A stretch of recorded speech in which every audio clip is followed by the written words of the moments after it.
ছাতনা শুধু একটা বিধানসভা কেন্দ্র নয়, এটা আসলে গণতন্ত্র, উন্নয়ন আর মানুষের আশা আকাঙ্ক্ষার একটা জীবন্ত দলিল। আজ আমরা ডেটার গভীরে ডুব দেব, এটা বুঝতে যে কিভাবে একটা মজবুত শাসনের নীল নকশা তৈরি করা যায়।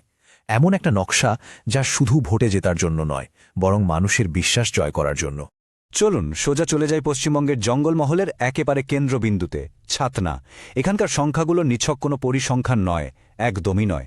এই সংখ্যাগুলোর পেছনে লুকিয়ে আছে এখানকার মানুষের জীবন, তাদের প্রতিদিনের লড়াই আর রাজনীতির আসল গল্প। আসুন আজ আমরা সেই গল্পটাই বোঝার চেষ্টা করি। আমাদের আজকের বিশ্লেষণটা আমরা 6টা ভাগে সাজিয়েছি। আমরা শুরু করব ছাতনার মাটির স্পন্দন দিয়ে, আর তারপর ধাপে ধাপে এগোব একটা ভরসামন্দ ভবিষ্যতের দিকে। সবার আগে চলুন ছাতনার মাটির আর মানুষের হৃদয়ের কথাটা একটু শুনি। ওখানকার মানুষের জীবনযাত্রা ঠিক কেমন, তাদের রোজকার লড়াইটা আসলে কিসের? দেখুন, ছাতনা প্রায় পুরোটাই গ্রাম। ৯৭% মানুষ গ্রামে থাকেন। তার মানে এখানকার মানুষের ভাগ্য, রুজিরুটি সবকিছুই মাটির সাথে, চাষবাসের সাথে বাঁধা। শহরের কোলাহল থেকে অনেক দূরে এখানকার জীবনটা প্রকৃতির নিয়মেই চলে। এই সংখ্যাটা কিন্তু আমাদের একটু থামিয়ে দেয়। একবার ভাবুন, জনসংখ্যার প্রায় ৬০%ই অকর্মজীবী। এর মানে কিন্তু এটা নয় যে তারা কাজ করতে চান না। এর মানে হল তাদের কাছে নিয়মিত স্থায়ী কোনো কাজ নেই।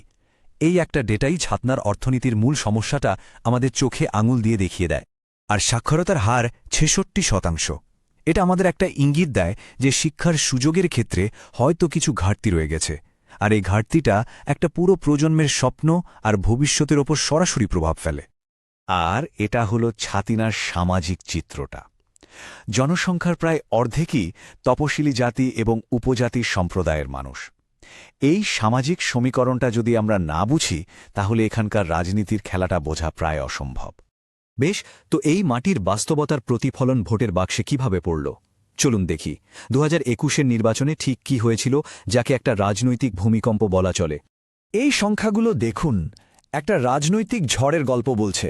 বিজেপির ভোট শেয়ার এক লাফে প্রায় ৭% থেকে ৪৬% পৌঁছে গেছে।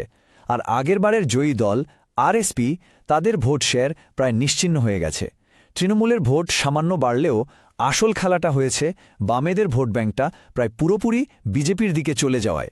কিন্তু এত বড় একটা রাজনৈতিক পরিবর্তনের পরেও আসল চমকটা এখানে। জয়ের ব্যবধানটা দেখুন, মাত্র ৩.৬৪%। এর মানে কি দাঁড়ায়? এর মানে হল জনমত এসেছে ঠিকই, কিন্তু সেটা খুবই ভঙ্গুর। এখানকার মানুষের বিশ্বাসটা এখনও পুরোপুরি অর্জন করা বাকি। যিনি জিতেছেন তার প্রোফাইলটা যদি আমরা দেখি, তাহলে একটা মিশ্র ছবি উঠে আসে। একজন প্রাক্তন স্কুল শিক্ষক হিসেবে তার ভাবমূর্তি যথেষ্ট স্বচ্ছ, আর তার পেছনে কেন্দ্রীয় সরকারের সমর্থনও রয়েছে। কিন্তু তার কাজের ট্র্যাক রেকর্ড সীমিত, জয়ের ব্যবধান খুব কম, আর স্থানীয় স্তরে দলের সংগঠনও এখনও ততটা মজবুত নয়। মনে রাখবেন, প্রত্যেক নাগরিকের মর্যাদা রক্ষা করা এবং তথ্যের ভিত্তিতে নিজের মত প্রকাশ করার অধিকার আমাদের সংবিধানের মূল ভিত্তি। এই নির্বাচনী ফলাফলগুলো আসলে রোগের লক্ষণ মাত্র। রোগের আসল কারণটা বুঝতে হলে আমাদের ভোটারদের মনে জমে থাকা ক্ষোভের গভীরে যেতে হবে। তো মানুষের মধ্যে এই যে একটা তীব্র পরিবর্তনের ইচ্ছে, এর পেছনে আসল কারণগুলো কি? ডেটা বিশ্লেষণ করে আমরা 5টা মূল ক্ষোভের কারণ খুঁজে পেয়েছি।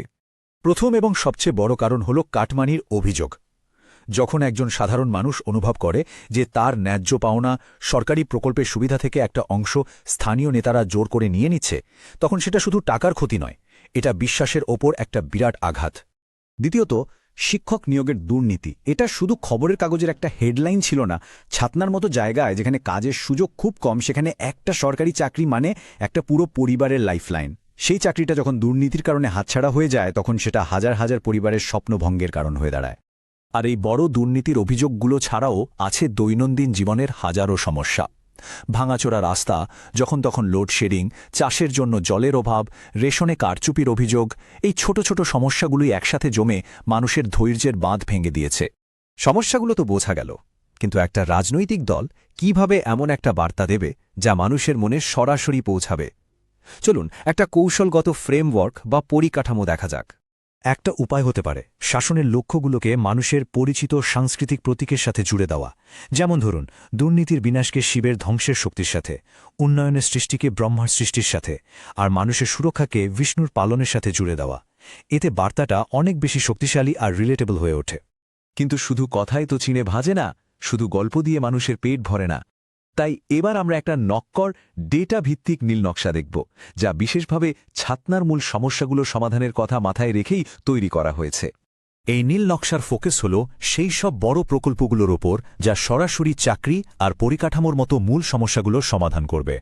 প্রত্যেকটা প্রকল্পের জন্য আনুমানিক খরচ, শেষ করার সময়সীমা আর তার থেকে মানুষের কী লাভ হবে, অর্থাৎ রিটার্ন অন ইনভেস্টমেন্ট, সবকিছু স্পষ্টভাবে বলা আছে। বড় প্রকল্পের পাশাপাশি এই প্ল্যানটা সাধারণ মানুষের নিত্য প্রয়োজনীয় চাহিদাগুলো, যেমন ঘর, পানীয় জল, স্বাস্থ্য বীমা, সেগুলো দ্রুত মানুষের কাছে পৌঁছে দেওয়ার কথা বলে। আর সবচেয়ে জরুরি হল একটা স্বচ্ছ অভিযোগ নিরাবরণ ব্যবস্থা তৈরি করা। এই ধরনের ব্যবস্থা তৈরি করার সময় ভারতের ডিজিটাল পার্সোনাল ডেটা প্রোটেকশন আইনের অধীনে মানুষের গোপনীয়তা এবং সম্মতির অধিকারকে সম্মান করা অত্যন্ত জরুরি। তাহলে এই সবকিছুর শেষে আমরা কোথায় এসে দাঁড়ালাম? ছাতনার জন্য সামনের রাস্তাটা ঠিক কেমন? শেষ কথা হল, এই যে এত সামান্য ভোটের ব্যবধানে জয়, এর একটাই মানে, এই আসনটা ভোটে জেতা হয়নি, এটাকে কাজ দিয়ে অর্জন করতে হবে। আসল লড়াইটা গত নির্বাচন জেতার ছিল না, আসল লড়াইটা হলো মানুষের মনে জমে থাকা ক্ষোভের চক্রটাকে ভেঙে নক্কর কাজ দেখিয়ে তাদের বিশ্বাস অর্জন করা। এই ভঙ্গুর জনমতকে স্থায়ী আস্থায় বদলে দেওয়ার একটাই রাস্তা, পারফরমেন্স। আর এটাই আমাদের একটা শেষ প্রশ্নের সামনে দাঁড় করিয়ে দেয়। গভীর ক্ষোভ আর ভঙ্গুর বিশ্বাসের এই আবহে একটা ডেটা ভিত্তিক পরিকল্পিত শাসনের নীল নকশা কি সত্যিই সিস্টেমের উপর মানুষের হারানো বিশ্বাস ফিরিয়ে আনতে পারে? এর উত্তরটা সময়ের সাথে সাথে ছাতনার মাটিতেই লেখা হবে। আপনি যদি একজন জনকেন্দ্রিক নেতা হতে চান এবং আপনার নির্বাচনী এলাকার উন্নতি করতে চান, তাহলে blueprintstrategies.ai এর সাথে mgr@blueprintstrategies.ai এ যোগাযোগ করুন, অথবা 08042041602 নম্বরে ফোন করুন। Purpose beyond politics.